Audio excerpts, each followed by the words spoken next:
बिस्मिल्लाहिर्रहमानिर्रहीम, अस्सलाम वालेकुम। सबसे पहले आप सबको ईद उल अजहा की बहुत बहुत मुबारकबाद। ये हमारा दीनी और मजहबी त्यौहार है और इस दिन सारे मुसलमान सुन्नत इब्राहिमी पर अमल करते हैं और ईद को हमें अपने घर वालों, अपने रिश्तेदारों और अपने दोस्तों के साथ भरपूर तरीके से मनाना चाहिए। और ईद के मौका पर मैं आपको बड़ी मज़ेदार सी स्पाइसी मटन लेग बनाना सिखाऊंगी। तो इसको बनाने के लिए हमें चाहिए होगी एक अच्छी और साफ सुथरी मटन की लेग, और यहाँ की जो हड्डी है वहाँ एक कट लगा लीजिएगा ताकि इजीली आप इसे टर्न कर सकें और हैंडल कर सकें और किसी भी पैन में डालकर आप इसे पका सकें। और दोनों साइडों से इस पर आप डीप कट्स लगा दीजिएगा ताकि मसाला अच्छी तरह अंदर तक जा सके। और ये 2.5 किलो की मटन लेग है। और हाफ कप दही, quarter cup fresh lemon juice, half cup पिघला हुआ मक्खन।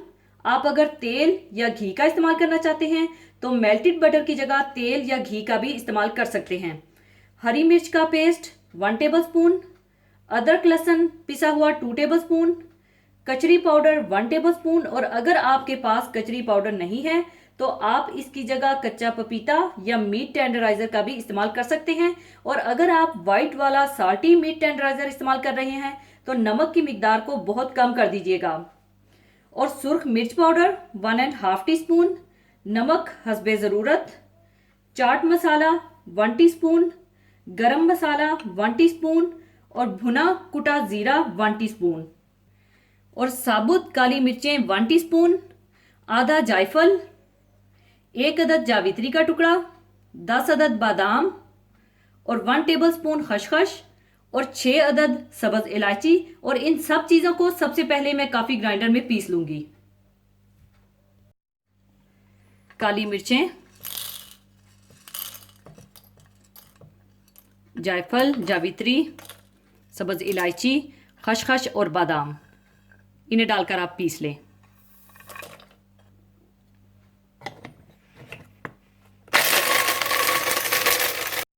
काफ़ी ग्राइंडर में पीसने के बाद फिर इसकी मैरिनेशन तैयार करने के लिए फिर आप इन सब चीज़ों को मिक्स कर लीजिए और मटन को अच्छा सा मैरिनेट कर लें। पिघला हुआ मक्खन, लेमन जूस, दही, हरी मिर्च का पेस्ट, पिसा हुआ अदरक लहसुन, कचरी पाउडर, सुर्ख मिर्च पाउडर, नमक, चाट मसाला, गरम मसाला और भुना और कूटा हुआ ज़ीरा और ये पिसा हुआ मसाला डालकर अच्छी तरह से मिक्स कर लें।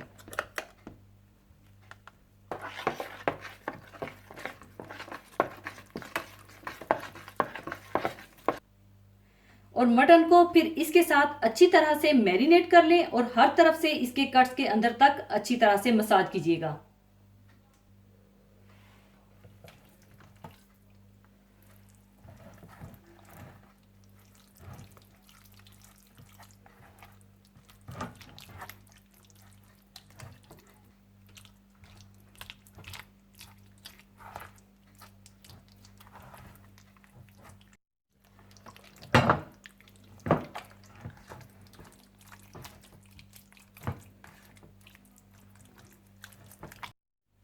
अच्छी तरह मैरिनेट करने के बाद इसे आप 1 से 2 घंटे के लिए रेस्ट दे दें ताकि मसाला अच्छी तरह अंदर तक चला जाए।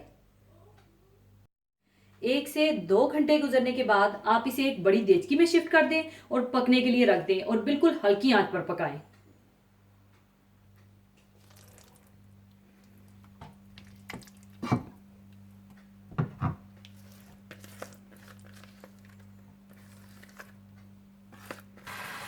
और फिर बिल्कुल साइड पर आप आधा कप पानी डाल दीजिए ताकि अच्छी सी स्टीम बने और गोश्त अच्छी तरह से गल जाए। और आपने इसे 1 से 1.5 घंटा हल्की आंच पर पकाना है और जब मटर की साइड पक जाए तो आराम से आप इसकी साइड पलट दीजिएगा।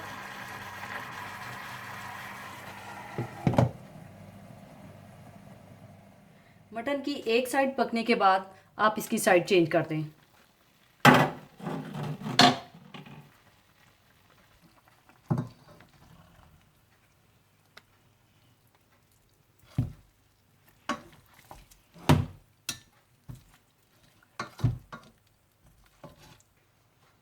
और इसे फिर से पकने के लिए हल्की आंच पर रख दें।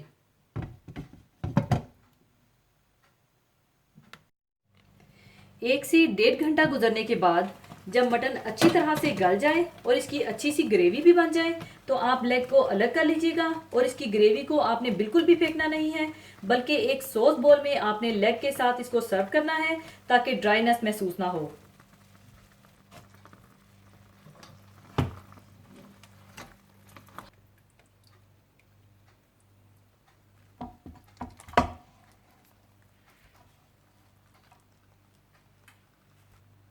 और मटन लेग को अलग करने के बाद ओवन को आप 180 डिग्री पर प्रीहीट कर लीजिएगा और लेग को आप ओवन में रखकर ग्रिल कर लीजिएगा।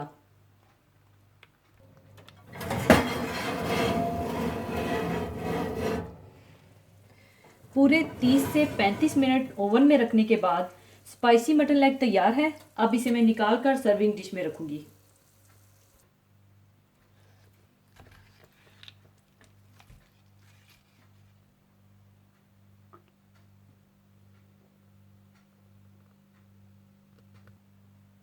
आप चाहें तो ऊपर थोड़ा सा हरा धनिया डाल दीजिएगा।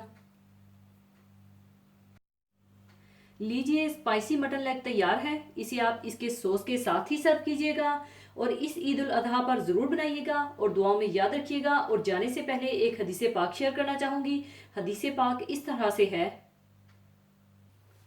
हज़रत उम्मे सलमा रज़ी अल्लाह ताला अन्हा से रवायत है कि रसूलुल्लाह सल्लल्लाहु अलैहि वसल्लम ने इरशाद फरमाया कि जब जिल हज का पहला अशरा शुरू हो जाए, यानी जिल हज का चांद देख लिया जाए और तुम में से किसी का इरादा कुर्बानी करने का हो, तो उसको चाहिए कि अब कुर्बानी तक अपने बाल या नाखून बिल्कुल ना तराशे। माह जिल हज के शुरू के 10 दिन इस्लाम में ख़ास दिन हैं। अहादीस मुबारक में इनको सबसे अफजल और सबसे ज़्यादा अजमत वाले अय्याम बताया गया है।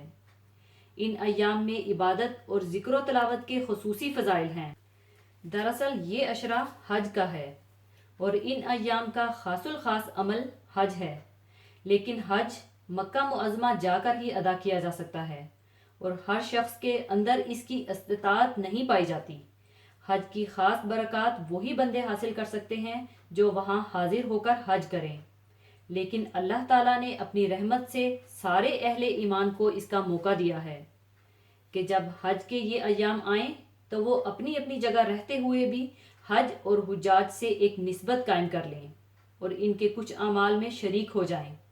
ईद उल अजहा की कुर्बानी की खास मसलहत यही है। हुज्जाज 10 जिलहज को मिना में अल्लाह ताला के हुजूर में अपनी कुर्बानियां पेश करते हैं, जो अल्लाह ताला ने अपने अजीम बंदे हज़रत इब्राहीम अलैहिस्सलाम और इनके फर्माबरदार बेटे हज़रत इस्माईल अलैहिस्सलाम की इम्तहानों आजमाइश में कामयाबी के वाक़या को यादगार के तौर पर कुर्बानी के सिलसिला को हमेशा के लिए जारी फरमा दिया। जैसा कि इरशाद बारी ताला है, और इसके बदले हमने एक बड़ी कुर्बानी दी और हमने इसको पिछलों में बाकी रखा। दुनिया भर के दूसरे मुसलमान जो हज में शरीक नहीं हो सके, इनको हुक्म है कि वो अपनी अपनी जगह ठीक उसी दिन अल्लाह ताला के हुजूर अपनी कुर्बानियां पेश करें। और जिस तरह हाजी एहराम बांधने के बाद बाल या नाखून नहीं तुरशवाते, जो कि ममनुआते एहराम में से है, इसी तरह वो मुसलमान जो कुर्बानी का इरादा रखते हैं जिलहज का चांद नजर आने के बाद बाल या नाखून ना तुरशवाएं और इस तरीके से भी हुज्जाज से एक मुनासबत और मुशाबहत पैदा करें। सुबहान अल्लाह, किस कदर सरकार दो आलम सल्लल्लाहु अलैहि वसल्लम की जामिया हदायत है, जिस पर चलकर मशरिक़ व मग़रिब के मुसलमान हज के अनवार बरक़ात में हिस्सा ले सकते हैं। बाल से मुराद जिस्म के किसी भी हिस्से के बाल हैं और ना तुरशवाने से मुराद ना हल्का करे, ना नोचे और ना ही किसी और तरीके से ख़त्म करे। अल्हम्दुलिल्लाह, हम सब की ज़िंदगियों में एक बार फिर वो अजीम अशरा और ईद कुर्बा आ रही है, जो रहमत खुदावंदी का ख़ास अशरा है।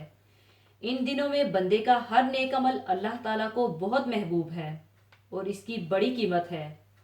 दिनों में किसी दिन में भी बंदे का इबादत करना अल्लाह ताला को इतना महबूब नहीं जितना कि अशरा जिलहज में महबूब है।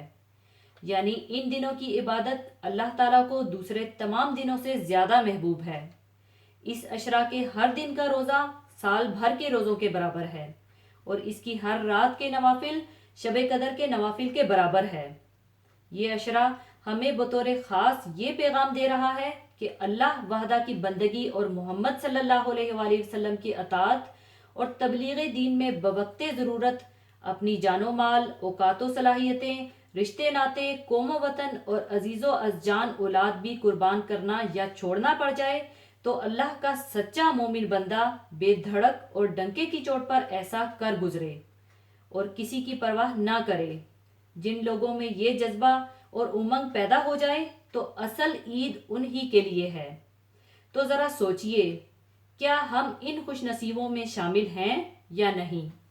और इसी के साथ मैं आपसे इजाज़त चाहूँगी। अपना बहुत ख्याल रखिएगा, दुआओं में याद रखिएगा। अल्लाह हाफिज़।